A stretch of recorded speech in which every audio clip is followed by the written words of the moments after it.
Well, to the occupied West Bank now, where Israeli forces have killed at least 6 Palestinians in Jenin. Israeli military vehicles were seen raiding the refugee camp after an airstrike on a car. At least 35 others have been injured. The army and Shin Bet have confirmed they're carrying out an operation in Jenin. And Israeli settlers have carried out more attacks on Palestinians in the occupied West Bank. Witnesses say dozens set on fire Palestinian homes and businesses in the towns of Fandaq and Jinsafut, east of Qalqilya. The Palestinian Red Crescent says 12 people were injured. In the past 15 months, settlers have intensified campaigns of violence while under the protection of the Israeli army. And the Israeli army has detained 64 Palestinians, including children, in a raid on the city of Qalqilya. The arrests come a day after 90 Palestinian prisoners and 3 Israeli captives were released under the ceasefire deal that's halted 15 months of war on Gaza. Hamda Sahoud's joining us from the Jordanian capital, Amman. That's because the Israeli government and the Palestinian Authority have banned Al Jazeera from reporting from both Israel and the occupied West Bank. Tell us more, first of all, about the Israeli operation in Jenin, Hamda.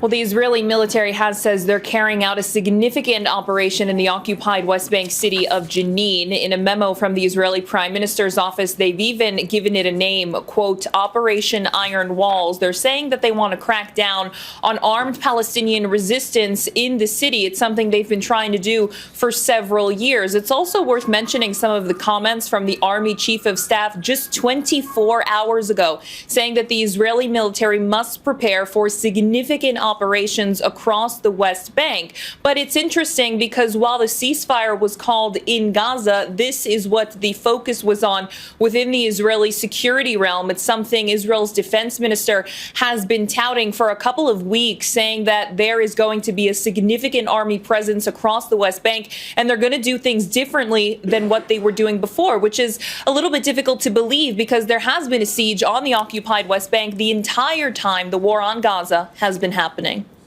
We saw fighters from Hamas on the streets of Gaza just within the last 48 hours or so. How have groups like Hamas been responding to this latest action in the occupied West Bank?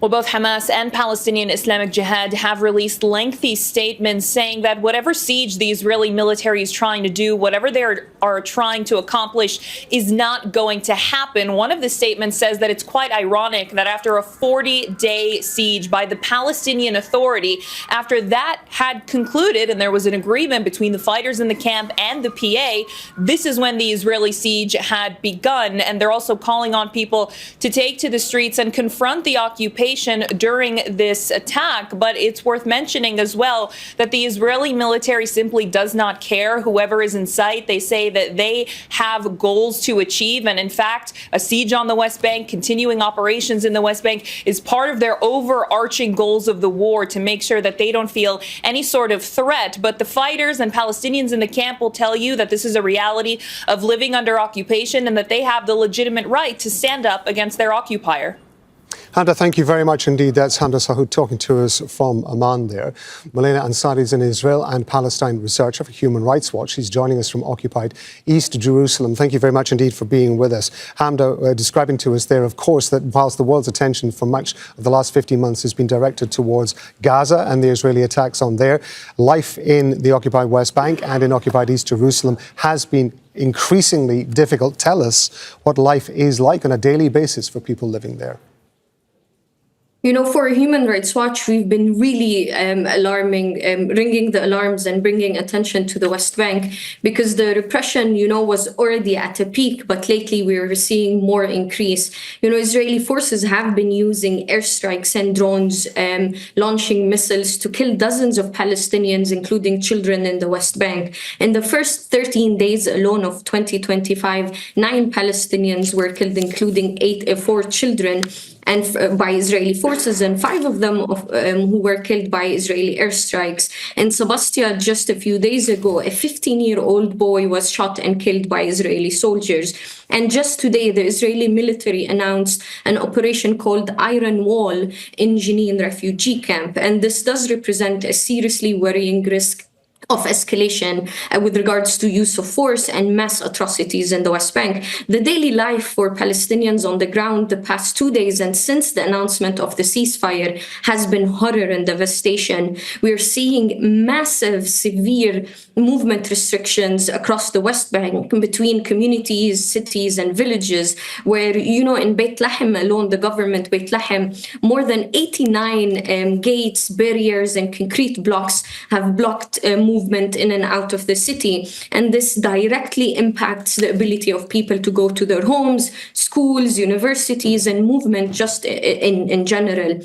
For 2 consecutive days, for 2 consecutive nights, Israeli settlers have attacked villages and towns across the West Bank, including in Sinjal, in Ain Sina, and Turmas Aya. They've been setting fire using Molotov cocktails at homes and vehicles of Palestinians, causing damage to property and, as mentioned, injuring Palestinians, dozens of Palestinians. Even on highways, settlers have been throwing stones at vehicles.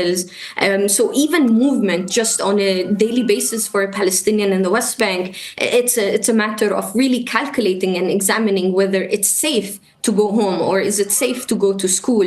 Last night alone, settlers entered the village of Fandaq and they burnt vehicle and attacked homes and Palestinian residents. Just so we're clear, the Israeli government is the responsible authority here, as they have approved and funded the growth of illegal settlements across the West Bank, and they have also enabled settler violence against Palestinians, including by providing settlers with weapons and arms.